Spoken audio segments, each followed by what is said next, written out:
as a business leader and or business owner to help you become a better leader. Let's go. What has storytelling and narrative got to do with leadership? Well, as it turns out, it is the most powerful communication tool you can use if you want to be an effective leader or business owner. I have my next guest, Shawn Callahan from Anecdote, and he's going to help you to understand exactly what you need to do to bring storytelling and narrative into your repertoire of skills. Hi folks, welcome to the Moving Beyond Being Good podcast by Gary Ryan from Organisations That Matter. In this podcast, Gary shares everything about servant leadership, service leadership, authentic leadership, how to create high performance cultures, service excellence, and life balance. Here's your host, Gary Ryan. Thank you, Sienna, for your lovely introduction. Welcome, Shawn, to the Moving Beyond Being Good podcast. I'm delighted after all these years we've known each other to have the chance to have a chat with you. How are you doing? I'm doing well, and gee, it's great to be on the podcast. Thank you very much for inviting.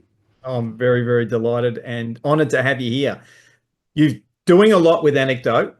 For folk that have never heard of you and what Anecdote does, what's the brief summary of the work that you do for your customers?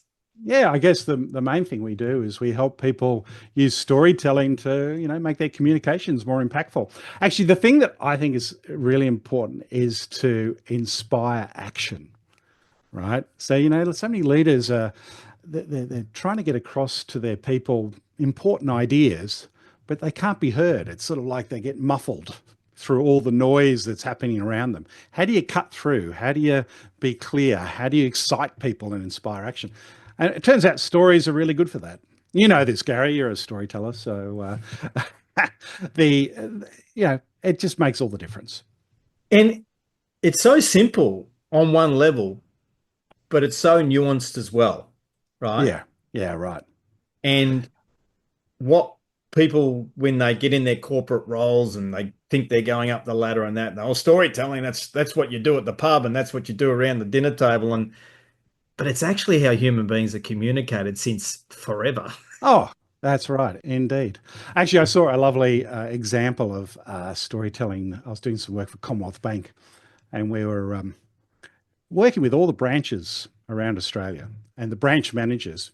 But I had to go to all these meetings that they'd have, big meetings of all the branch managers would get together. And I was up in Sydney, and the head guy, the sort of divisional head for all the branch managers in New South Wales or Sydney area, got up and he was the best storyteller. Like this guy, story. And people were laughing and leaning in. Like it was just outrageously good.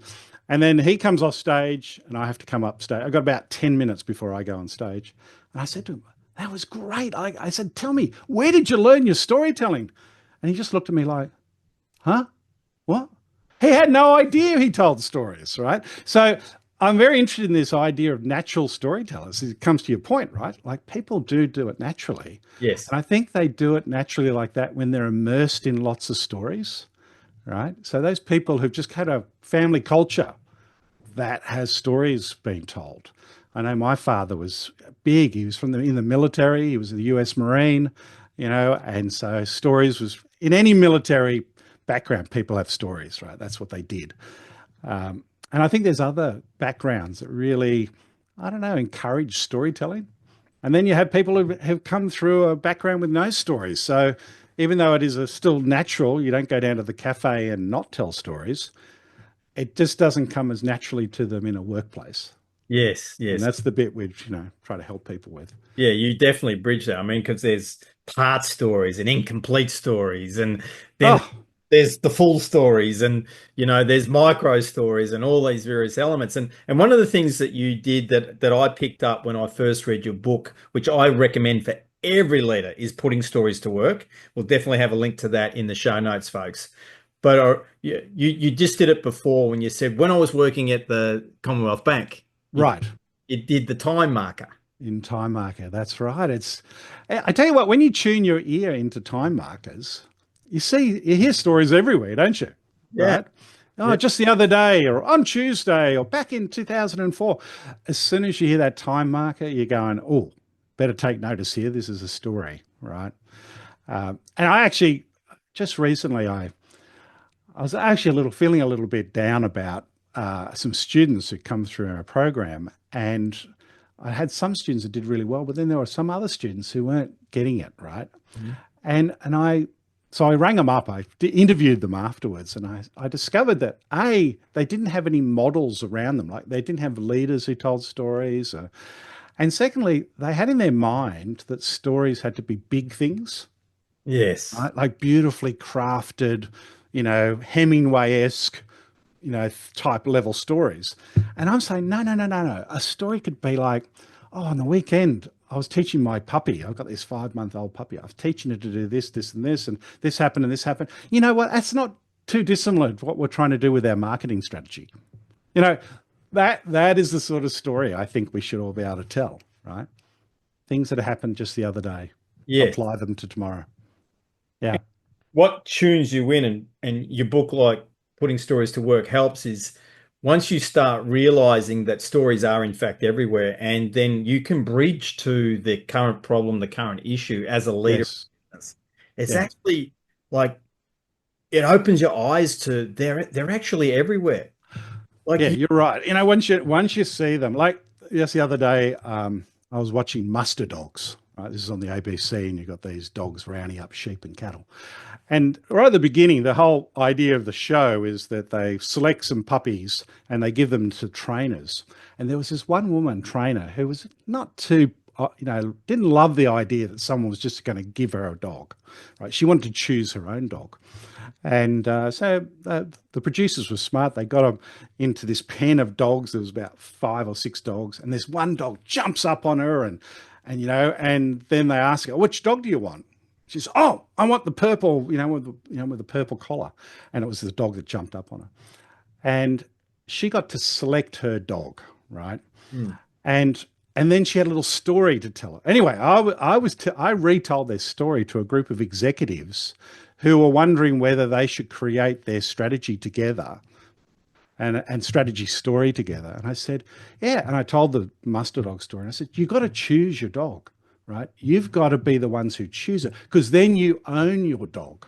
And so you use the language, right, of the story as a metaphor for what they're trying to do. And it's very concrete and visual. And the ones who've watched muster dogs, they're smiling ear to ear, right? Because they never thought you could bring muster dogs into a corporate setting, right?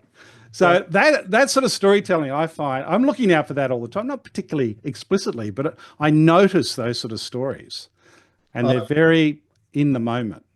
Well, it's interesting you should say that and mention the executive team. So for 3 years, I ran a very significant part of a leadership program for Metro Trains. Now, for a bunch of reasons, getting on the train and using the train was not something that I'd done a great deal of. And so when I was in the negotiation stage and actually selling my wares, I said, I need to have my stories of being on the train. Yes. I need to start catching the train and experiencing the train when I go to meetings. Yeah. Right. Even though technically it was a little bit less convenient for me, I deliberately did it to create my own experience and stories. Now, it turns out I end up with the executive team. It's the last step I've got to do. And I'm a big believer in explaining through story why working with this institution, in this case, Metro Trains, why would I want to do that? That's Now, right. just so happened that on the second train ride, I'm at Oakley train station and an elderly couple holding hands walk along the platform. And the trains are only minutes apart. Yeah. And I'm near the front of the train and they happen to walk down to where near I am. And the train stops, doors open. I let them on before me. They're still holding hands. The train is nearly full from a seats perspective, but not full. There isn't 2 seats sitting side by side. So they let go of their hands and they separate and sit down in 2 seats. I stand. We get to Caulfield Station and then they get up just before the station. They get off. And as we're pulling out of the station, I can just see them regain holding hands.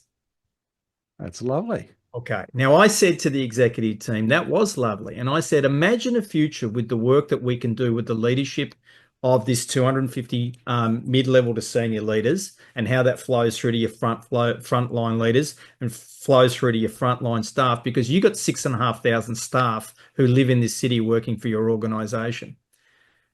And those 6,500 people probably know another, bunch of people and are touching through their own lives, maybe another, I don't know, couple of 100,000 people just in this city. Now, imagine a future where when that couple gets on the train, because of the way your staff, who equally many of them catch the trains, have behaved themselves as a customer, the passengers just know to make room for that elderly couple to sit together. Yeah.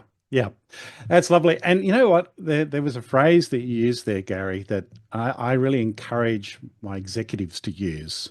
At the end of, we have a particular story structure, which is great for strategies. And at the end, it's like the future, right? And I get them to say, so imagine this, just like you did, right? Yes. Because the great thing about the imagine this phrase is that you're off the hook in terms of reality. You can imagine anything, but you got to imagine it very specifically so people can see it, just like your imaginative statement, right?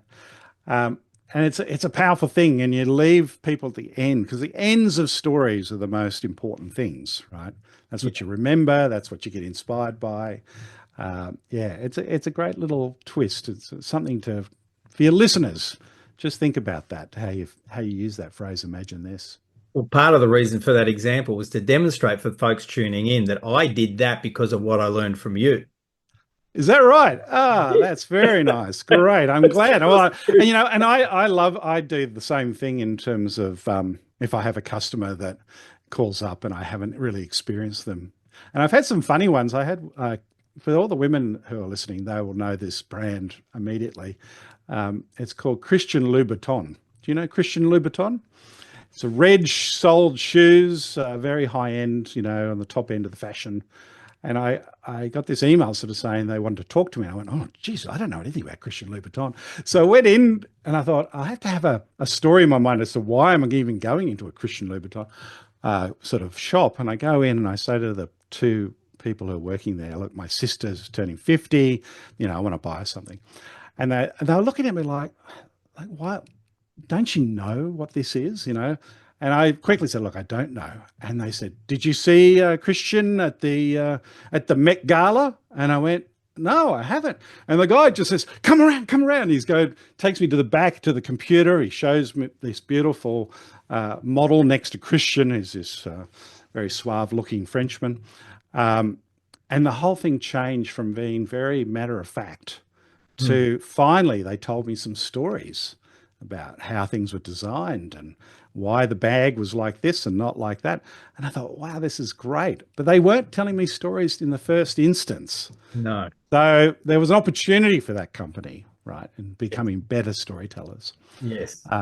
Yeah, it's a good thing to do. It's a great thing to do. And again, folks, putting stories to work. You do have another book that is available for people. Yes, it's quite popular on our website. It's an ebook, if you like. We call it Character Trumps Credentials. And it sort of happened before a certain president came on board first time around. But I tell you, it's been funny sometimes, situation. I have a slide in one of my programs, and it just says Character Trumps Credentials. And I remember I was in the US, I was in San Diego, and being an Australian, you tend to make a little joke about things like this. So, the slide comes up and I'm about to make a little joke. It's obvious I'm warming into it. And the boss, the sponsor's sitting there and he just looks at me, he says, move on, Shawn, move on. It's so sensitive, just to make a joke about that. But anyway, the book has got 170 questions that you can ask to help you find stories. So it's more about story listening than it is about storytelling. And in our work, we sort of define story work as three sort of different angles. There's obviously storytelling, there's story listening, and then the third one is story triggering. So how do you do something that's so remarkable that people tell stories about it? And A good example of that is I remember doing some work at NAB, and it was back when Cameron Klein was the CEO. And when he arrived, I was doing work at the NAB Academy at the time. When he arrived, he had this sort of entourage that followed him around to do almost like a sweep around the headquarters to see how everything was working. Yeah. And he noticed that every meeting room was just full, chocker full. And when one meeting would finish, another one would start. But there was one meeting room on each level that had no one in it. And he's going, what's going on here? So he asks, people. And they couldn't give him a good reason. They sort of said the meeting rooms were set aside for general managers only, right? And it had actually had a sign on the door, an A4 sheet of paper. This room can only be booked by general managers. Anyway, they couldn't give him a good reason as to why that should be the case. So he personally went around and just ripped the sign off the door and put it under his arm. Didn't make a mention at all.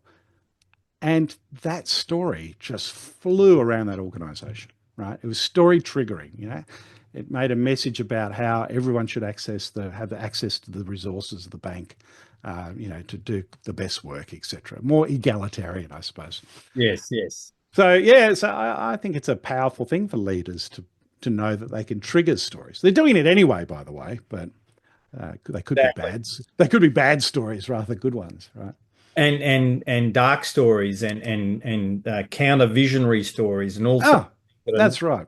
Not helping them go where they want to do because of their lack of intentionality around storytelling. Yeah, that's right. They're unaware. A friend of mine once said that leaders are like dragons who've got long tails, and as they go down the corridor, they turn the corner and the tail just skittles 10 people, and they don't even know that they've done it. Right. No, so the intentionality, I think this is the key point, isn't it? Yes, it is. And so clearly you've worked with some organizations. I know you've worked with Nokia, Mars, IHG, Microsoft.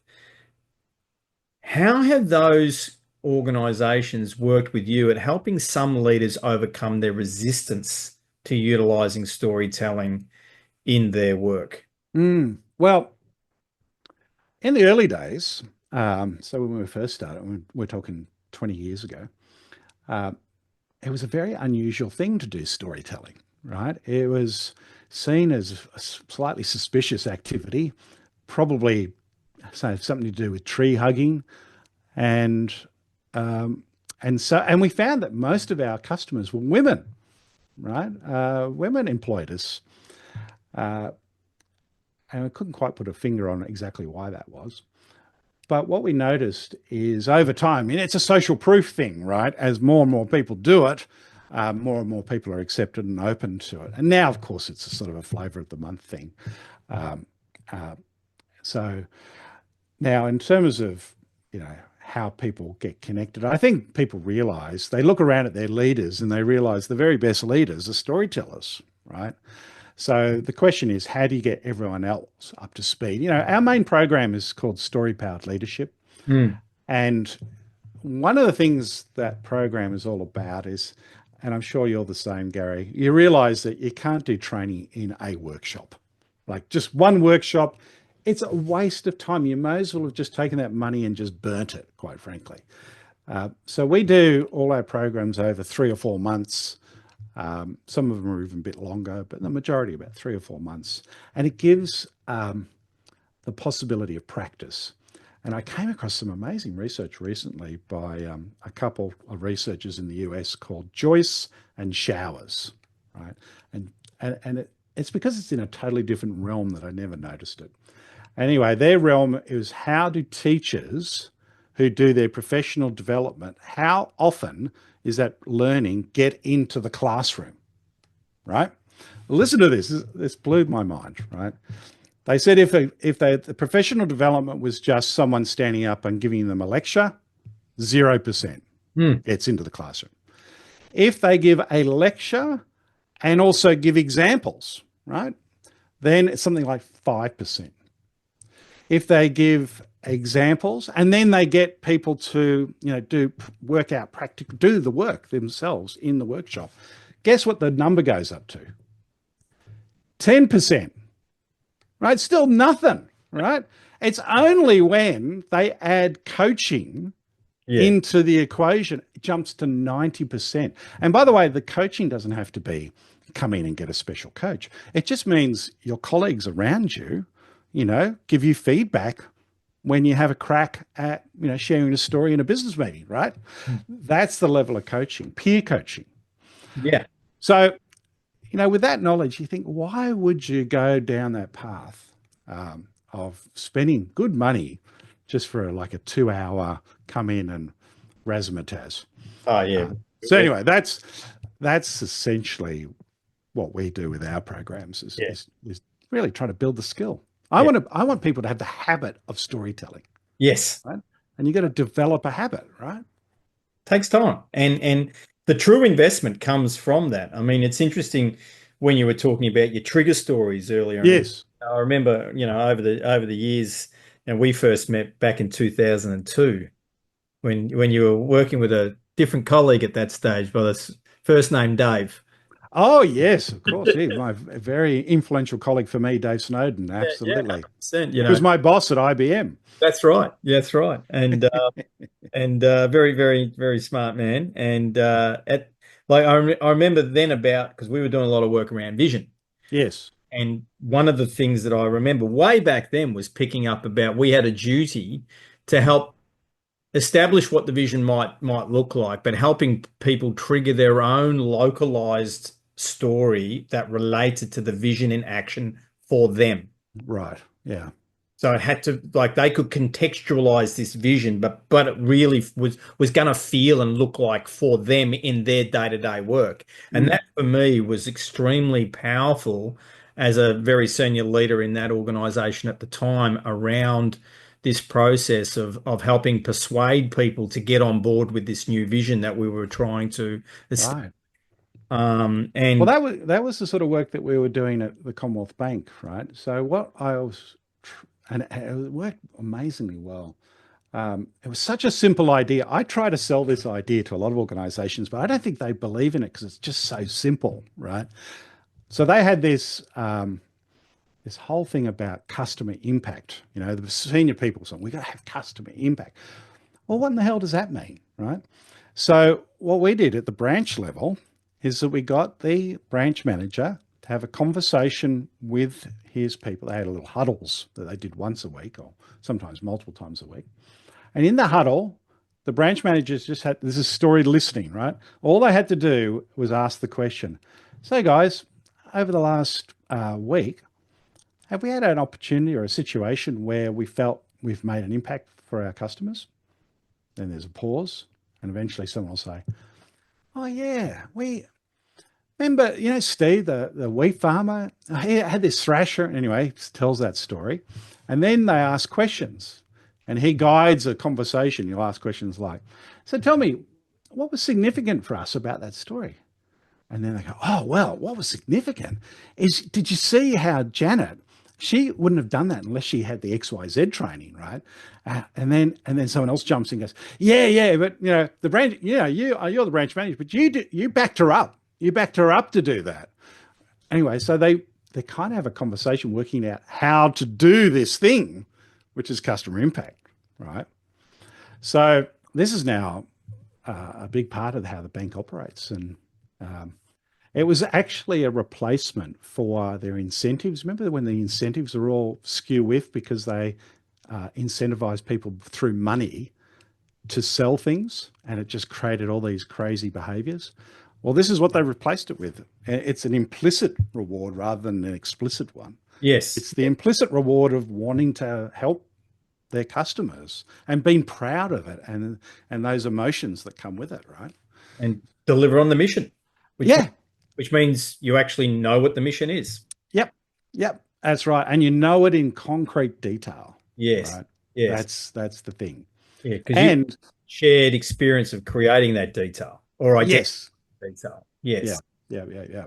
Yeah. So that's I try to convince people this is one of the key things you need to do in organizations is have these stories emerge from the front line that reinforce the overarching strategies. It's this idea of almost like having a system of stories that overwhelm or create the new culture, that you're wanting in an organization. But I find very few people actually opt for it because I think they think it's just too simple, or I don't know. What do Yeah. you reckon? Do you have any sense of why people wouldn't go for that, Gary?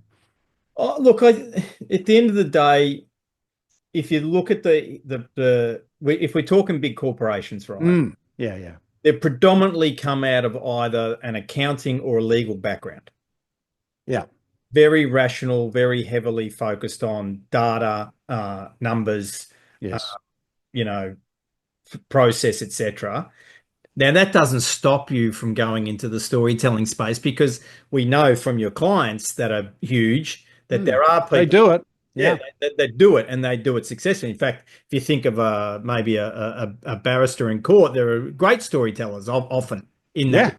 place. Yeah. So, You have to be. well, you have to be exactly. Yeah. So it's just I think a bit of a mental block for a lot of people that it is a strategic tool that can connect the bigger picture to the local at every level of human being in your organization.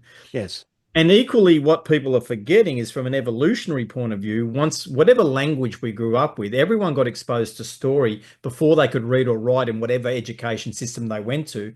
There's something about the way our brain is structured to be able to know when it's being told a story Yeah. without having to say, oh, here comes the story. For example, when you say just last week, the listener knows, their brain knows, I'm going to be hearing story right now. Yeah. Well, they've even gone and shown that like pre-verbal children, right? So we're talking 1-year olds and things like that, will actually mime story. Like they'll point to the dog and go, dog bit me, like, and point to their face. Like they will play out. That's how ingrained it is. It is just that's how we work out what to do and what not to do, right?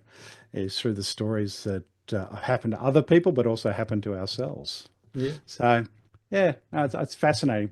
It- I it- think the thing for me in terms of getting people to do it, just going back to your question, like what's the resistance? I think it's to do with confidence. And I Mm. think it's to do with the word story as well, right? Story has gained this, I guess, reputation of something that's big and difficult. And people will say, oh, I'm not a storyteller. No, I'm not. He's a storyteller, but I'm not a story. And so that's the first thing that's the big hurdle. And so the way I get over that hurdle is I actually downplay the word story. And in fact, I'll say, don't use the S word, right? Here we're going to say, I've got an example. Let me illustrate that for you. This is what happened, right? You can use a whole range of words without actually using the word story. And in fact, the word story in business is not going to help you. If you stand in front of your group of people, you're a leader, and you start off by saying, so guys, I just want to start with a bit of a story. They're all just going to, especially the technical people, they're going to roll their eyes and go, oh my God, we don't have time for it. But if you would rewind and instead you say, look, something really important happened last week I need to share with you. They go, well, what happened? What happened? Tell us what happened. Right? They want to hear the story. They love the story, but they just don't like the word story. 100%. And Yeah. again, that was a really key factor that I learned from you about just tell your story. Don't get into telling this is a story. Just tell the story. Like just get Yeah. starting with your time marker and off you go. And Like off you go. and Yeah. off you go. And that's what I guess we would really like to encourage folk to do. Given you're 20 years old, a lot of folk that tune into the Moving Beyond Being Good podcast are small business owners. Some Hmm. are solopreneurs Yeah. in that space. What have been some of the key factors to your success and longevity in business? Well, it's a good question. I would say, I mean, we have a very strong focus on sales, right? So, we know that that's the lifeblood of our business. And we've created processes by which we know if we go through these processes and we do it enough iterations, a certain number of sales come in. And so that's one thing. But the thing that actually made the big difference in our business, Gary, probably about just over 10 years ago, I was running a program, and a gentleman was there, and he said, "I want to have a coffee with you afterwards." And his name was Kenny Everett. The real Not the Kenny Everett. Another guy who happened to his name was Ken Everett. And Ken Everett said to me at the coffee, he said, "Shawn, look, as we sit here having this coffee, I have about 10 programs that I run, which is called Think on Your Feet, happening simultaneously." And I went, "Oh, wow, well done you, Ken. That's fantastic." And he said, "But you can do the same." He said, "You need to franchise," actually said license your programs. And I said, "Oh, I have no idea how to do that." And he said, "Well, this is how you do it." Pulls out, not right there and then, but more or less pulls out the license agreement, pulls out how you find partners, pulls out all these things. And I said, "Oh, this is just wonderful. How much do I owe you? How to pay?" He said, "No, I don't want anything." He said, "I want you just to be successful in this." And he became a mentor of ours. And we went from a company that focused primarily in Melbourne to a company that went global. Like, we now operate in 50 odd countries. We're in 15 different languages. It was a transformation of our business because it was a way in which we could actually scale up, Mm. right? And that was when you're running a small consulting business, you have to be thinking of, well, if you want to grow, you have to be thinking about how do you scale. And one way you scale is have partners who are delivering those programs, selling and delivering those programs.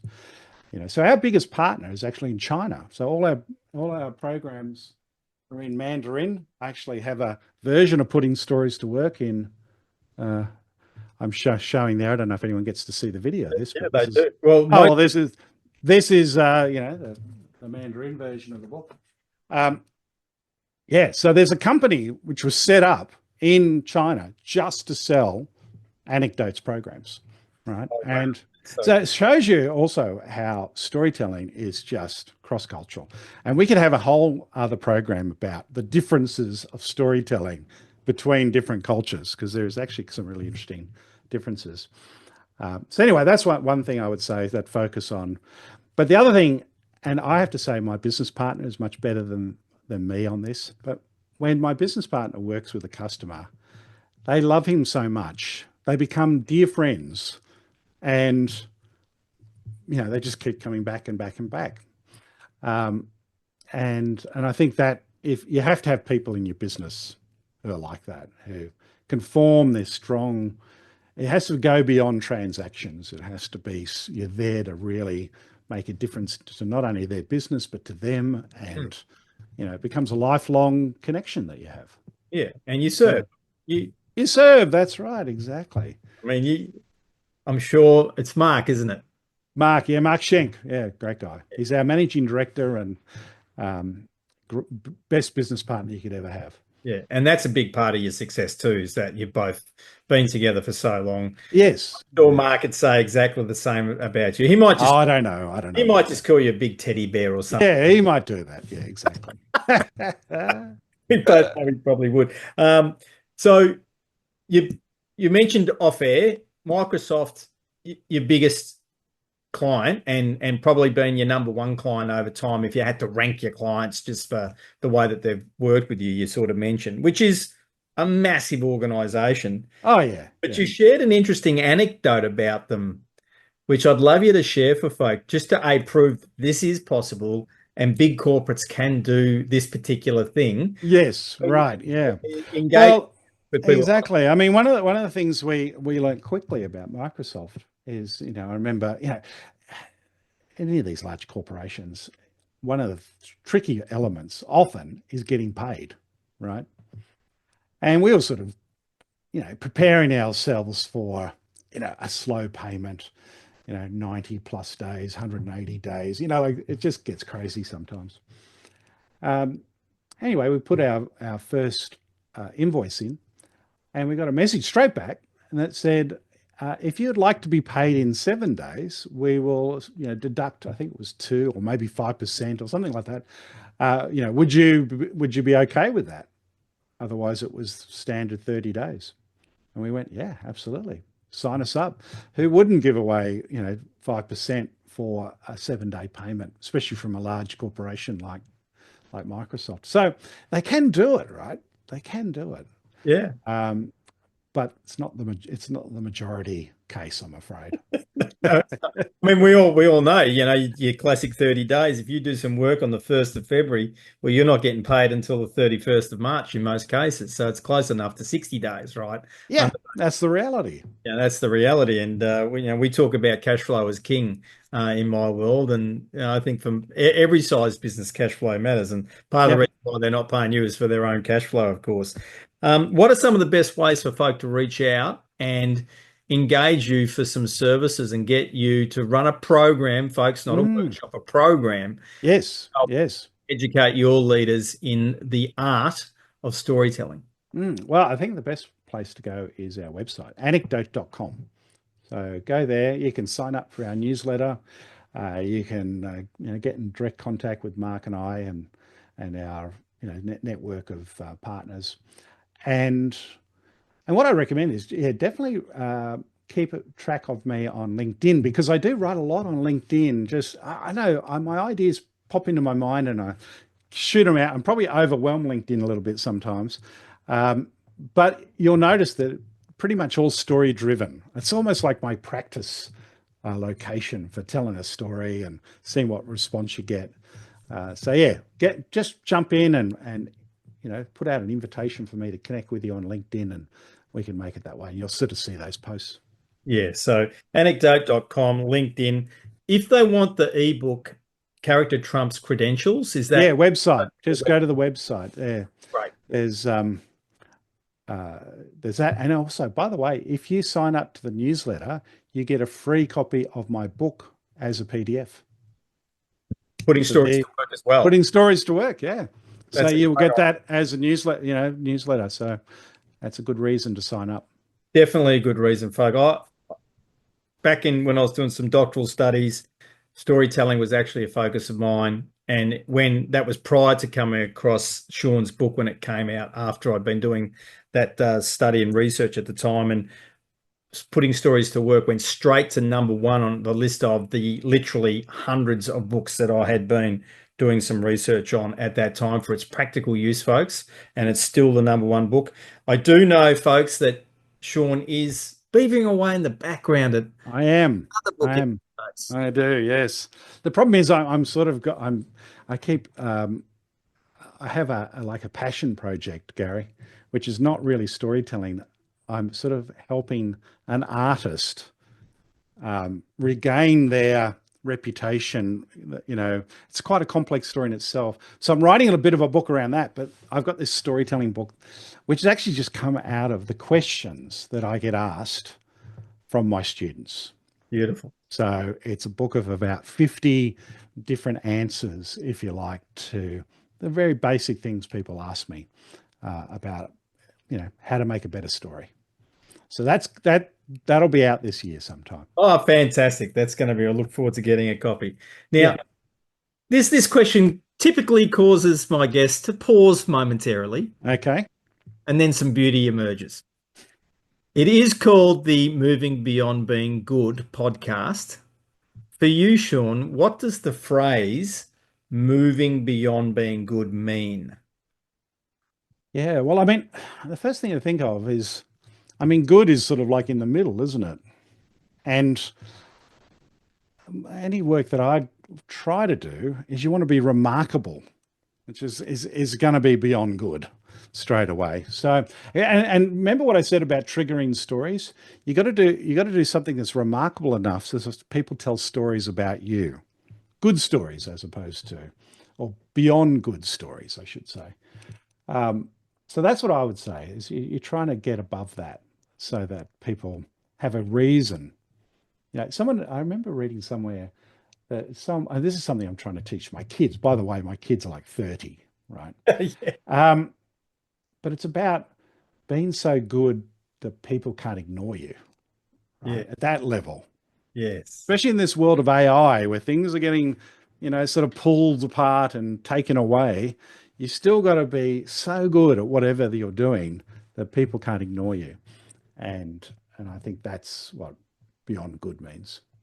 And the ability to use story to relate to your life and how that connects to what's going on now. Going to take a fair while for AI to be able to do that off the cuff like a human being can currently do. It will be amazing and it will do some great storytelling. I probably is already, but Yes, yeah, yeah. And what I've discovered so far is that there's some really good ways to use AI to support storytelling. So, for example, one of the things you need to be able to do is know what the business point of your story is, yes, right? So, my mustard dog story, if you just told that without any business point, business people just look at you like, why in the hell are we listening to the mustard dog story? So you got to be able to have a good business point. Now, sometimes this is one of the little jujitsu tricks in storytelling that people don't have, right? They tell a story, but they haven't worked out how to work out the point. I tell you, AI, get ChatGPT, tell it the story. It will tell you 3 or 4 business points. yes, Great for that sort of stuff. 100%. But it's not that great yet if you just sort of say, tell me a story. Yeah, it's obvious, right? It's too clunky. It's just, I reckon it'll get there, but yeah, it's different. To be really influential and you need to be able to tell stories off the cuff Now, that are in context and are meaningful. I love your scale that you just used because you said good sort of in the middle, and you used the word remarkable. Now, interestingly, and we have not had this conversation, folks, I use a 6-point scale where poor is 1, Right. average is 2, good is 3, great is 4, excellent is 5, and remarkable is 6. Really? I went all the way to 6. Yeah, well, you did, but you said good in the middle, and that's pretty much where it is, on the scale that we Oh, so that's good. I'm glad I was able to reinforce that framework there, Gary. that's good. We do the numbering around the other way though. 1's actually the top of the podium. Of course, yeah. So Number you 1. I really want to thank you for giving us your time and expertise. I feel like there'll be a second episode of this because there's so much more we could delve into. We Love to. want to make sure folks click the links, go check out Shawn, connect on LinkedIn, go to anecdote.com, get the free ebook, sign up for the newsletter and get the free book of Putting Stories to Work. You're not going to regret getting both of those resources. Most importantly, if you want to scale up the skill of your leaders in your organization to be able to use story and narrative in the way that they do their work, just naturally sign up for a program and let Shawn and his team help you with developing that expertise. Again, thanks for coming along. Oh, thanks, Gary. It was an absolute pleasure. And folks, I've now published 8 books. There's plenty out there to help you on your leadership and business ownership journey. Reach out for any of those resources. Check us out, of course, on Amazon and all good online bookstores. Yes for Success and Disruption Leadership Matters are both also available in audiobook form, of course, mostly through Audible, but you can get them through other audio bookstores as well. And of course, if you're looking to scale up your leadership programs and or take the business that you own to the next level, including your profitability, reach out for a free coffee chat, and I'd love to have a chat with you and see how we can help your organization. Once again, I'm Gary Ryan, host of the Moving Beyond Being Good podcast. We look forward to seeing you next time.